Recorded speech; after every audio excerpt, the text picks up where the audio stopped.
comme in Ifugao. So punta na tayo sa Batag, guys. Welcome to the province of Banawe o ang Hagdan-Hagdang Palayan. Wala pa man tayo sa sentro ng ating pupuntahan, napababa na agad ako sa aking sinasakyan upang pagmasdan ang tanawing ito.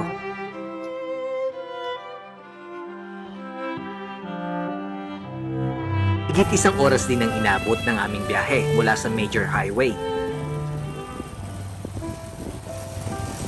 So mainit na. Sa bungad nito, nagsimula na akong maglakad patungo sa aking destinasyon. Tahimik ang lugar sa aking paglalakad hanggang sa madaanan ko ang tindahang ito at nakikain muna ako. Paano mo kainin niya? Wala kang kutsara.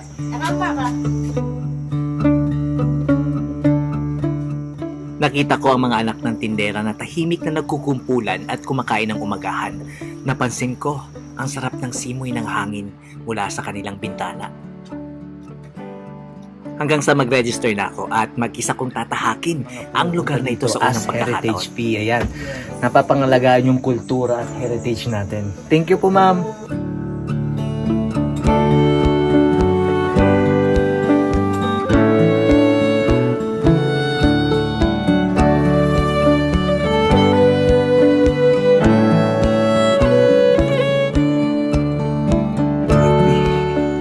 Excited na akong bumaba kaya ninamnam ko yung bawat sandali na puno ng paghanga sa linis ng lugar. Nagsisimula na ring tumubo ang mga palay na kanilang tinanim sa bawat baitang nito. Nakasalubong ko ang mag-inang ito na tila minamanilang ang pag-akyat. Sila daw ay pumunta sa palengke upang bumili ng makakain.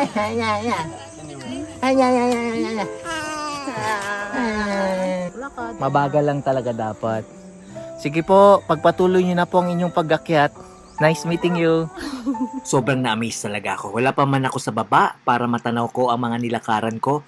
Punong-puno na ako agad ng mga alaala na minsan napadaan ako dito.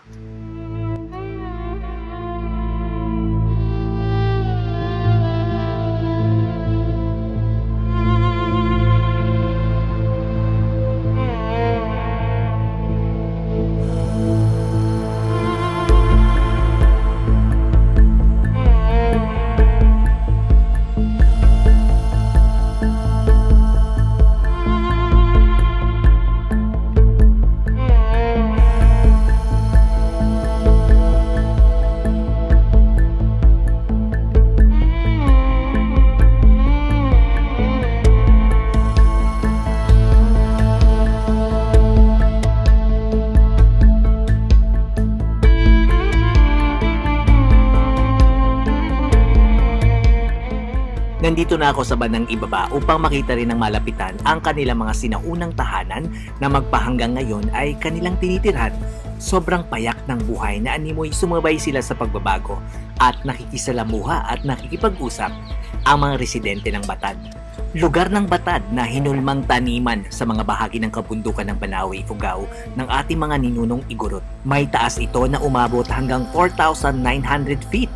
At tiniyak ng mga gumawa nito na madadaanan o aabutin ang lahat ng taniman ng tubig mula sa bukal sa itaas o bati sa kabundukan.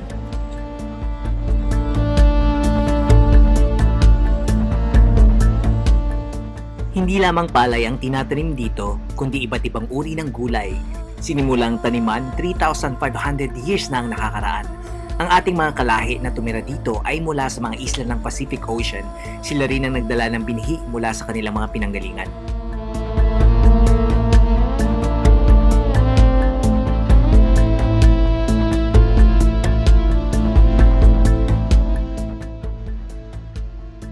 May 5 lugar sa Banawe na kinakakitaan ng mga hagdan-hagdang palayan nito, kagaya ng Bangaan, Hungduan, Mayoyo Central at Nagakadan. Ang aming napuntahan ay ang Batad. Paalala lamang po na ang Banawe Rice Terraces ay hindi isang UNESCO World Heritage Site, kaya ang nasa 20 pesos tampok sa ating banknote na nagsasabing parte ito ng UNESCO ay mali. Ayon sa UNESCO, hindi nakapasa ang Banawe Rice Terraces dahil noon pa man ay natuyuan na ito ng makabagong tahanan ng tao na nagpababa ng puntos kasama ang ilan pang mga nominadong tanawin sa mundo. Ang sinasabing UNESCO-listed terraces ay ang Bangaan at Batad Terraces kung nasaan tayo ngayon.